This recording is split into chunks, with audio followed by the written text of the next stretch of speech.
Did you know penguins are a flightless bird? Yeah, but what if one got a hang glider and some rockets? Learn to Fly, the first in a series of games about a penguin deciding that no, he is not a flightless bird. We are all wrong.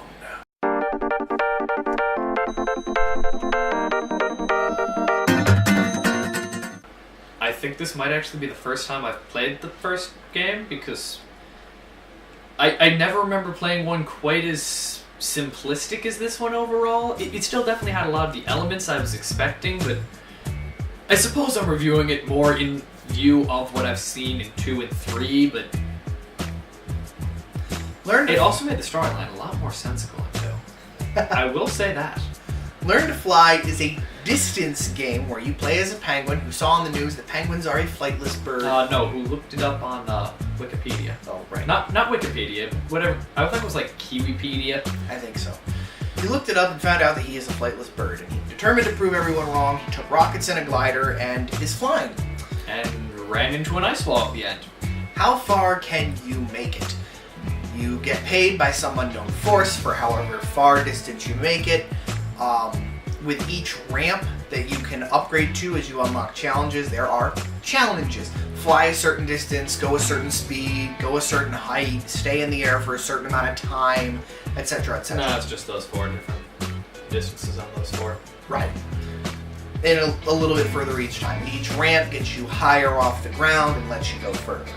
And then you get endgame by, I want to say it's 6,000 feet. 6,000 feet is endgame, where you've upgraded everything. You have this huge rocket, this beautiful glider with all these dials on the side that'll probably be showing right now. Redundant dials if you actually read one of them, seeing as it's speed right next to the speedometer. I'm going... And you're flying, and... iceberg! In my case, about this high above hitting the water for the last time. I nailed it dead on. I'm good at this game. I'm not. I've always been the better of the two of us at distance games. I've played an absurd number of them. I don't know why I love them so much. Probably for the same reason that I have beat so many tower defense games. It's just what we do. So, this game was really easy, but it's also really, really simplistic. It feels like there's not too much to do when you hit mid to late game where you're like, well, I'm not really going much further than I was before. Go up, hold myself at the angle, wait until I start to run out, then tip, tip, tip, tip. Alright, I've reached a certain altitude, hit the rockets for the full duration until I get back up to cruising speed, angle back down so that I don't lose too much speed. Alright, I've reached a certain altitude, tip, tip, tip, tip, tip, tip, done. Every time. Yeah. But that's always the downside with distance games. You're going to hit that middle point unless there's some kind of extra added things in the game. Hurry up, guys. And flight. Yeah, flight was always fun. Had a nice story to it. But most distance games aren't going to have extra elements that will give excitement or boost things when you're basically done. Especially since Learn to Fly was very early on in distance games.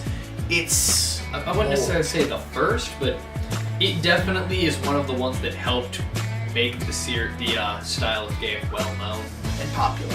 Whenever I'm with the group of loser friends we have talking about Flash games, anytime a distance kind of game is brought up, like Learn to Fly. Yeah.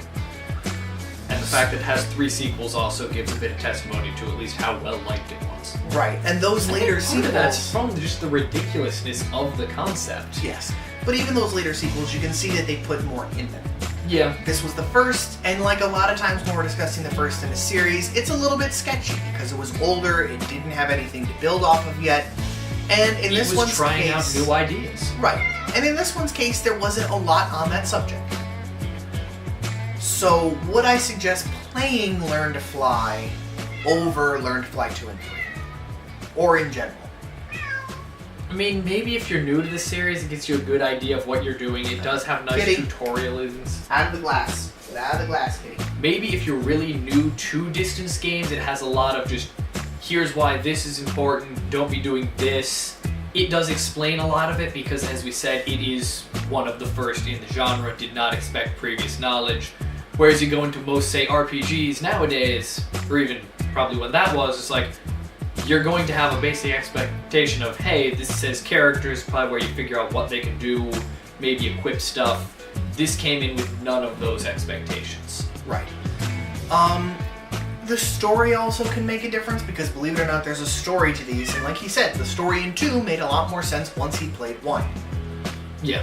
But I already explained the story. He wanted to fly. That simple.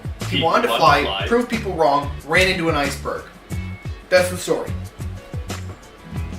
Overall, it's not bad. If you're looking to play a very simple and early distance game, wouldn't be a bad place to look. But just keep in mind that it's very early and simple. Is it charming? Yes. Is it even above average? Maybe a little. At the time I would have said yes, but it didn't hold up very well with later improvements to the genre. But it hasn't aged terribly either. It still has no glaring issues. Right. No you glaring can still look issues, at it and be like, yeah, this is a fun little game. If I was going to assign it a number, I'd call it a 4 out of 10. I mean, I'd probably go 5 just because it is still average. But it gets a little dull in the middle. Like, really dull. Even with games like Flight, though, that's just part of those games in my book. Alright. They're the most interesting when you're getting new mechanics, exploring how to do stuff, and they slowly lose interest after that. Even like distance games that are purely going up and you actually have to steer importantly. It still hits the point where like, yeah, alright, just kind of autopilot through most of this. Alright, I actually have to catch something. Alright. And 12 feet higher, yeah, let's get some more cash and do something. Fair enough, fair enough. I guess it is rare that you have ones that you care too much about. So, I don't know, if you love distance games, I guess give it a look. But I wouldn't say that it's a decent one to go for the non-distance game crowd. No, definitely go to 2 or 3 if you enjoy the idea of launching penguins on hang gliders across oceans. Then go to 2 or 3. We will see you all next week. The month of the heroes. Very good, sir. Next time I don't think we'll have to equip you at all.